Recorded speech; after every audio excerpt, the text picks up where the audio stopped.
Okay, this is how we add fractions.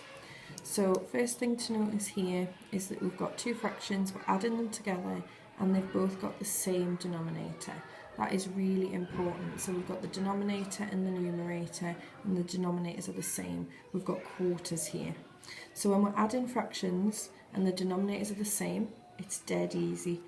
All we do is we say we are going to add the two numerators over the denominator, which is the same, which is 4, it's quarters, and that gives us 2 quarters.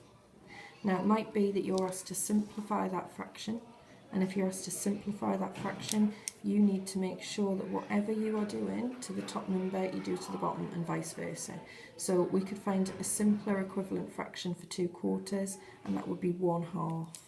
So 2 quarters is the same as 1/2, and we know that because if we divide 4 by 2 and we divide 2 by 2, we get 1 and 2. So 2 divided by 2, 4 divided by 2, 2 divided by 2 is 1, 4 divided by 2 is 2. There we go.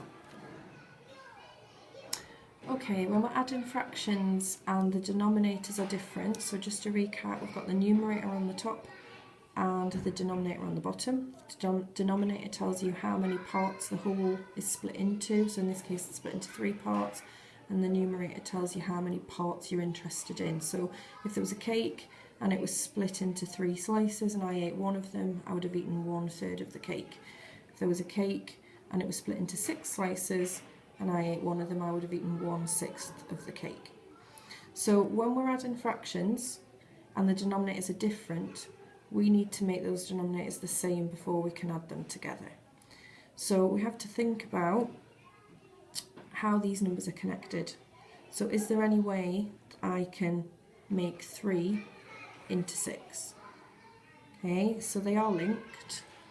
6 is double 3. So what I'm going to do, I am going to multiply my 3 by 2.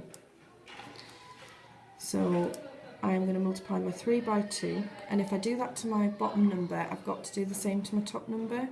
It's the rule in fractions. So I'm going to multiply both the numerator and the denominator by 2. So 1 times by 2 is 2, and 3 times by 2 is 6. So I've now got,